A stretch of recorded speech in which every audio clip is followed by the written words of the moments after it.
Lokal nga panggamhanan sa Samal Island mipalit og rapid og swab test kits nga gamiton alang sa mga locally stranded individual. Ani ang report ni Jandy Esteban. Miabot na sa kapin 500 ang napauli nga Samalenyo nga locally stranded individuals o LSI sukad June 1. Sumala sa City Health Office sa Samal Island nga magpadayon ang rapid testing kanila una makasulod sa isla, labi na ngadto sa mga nagikan sa Davao City nga high risk area. Gawa sa gipang donate, mipalit ang LGU og dugang 500 rapid test kits alang sa mga LSI. Mupalit usab daw kini og swab testing kits aron sigurado ang resulta. Just lately, nag-purchase me, worth 500 test kits worth mga 300,000 plus. 300K.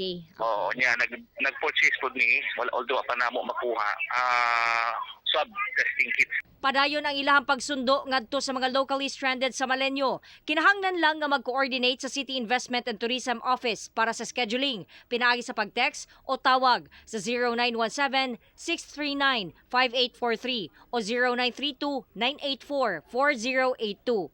Ang requisitos mao ang approved application sa QR code ID, medical certification o valid ID. Sa mga outside Davao region, kinahanglan og travel authority.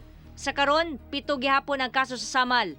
3 ang namatay, 1 ang nakarecover, samtang 3 ang active cases. Lakip dinhi ang usa ka OFW ug ang mag-inahan. Wala pa nag-negative, positive gihapon atong OFW sa iyang second swab.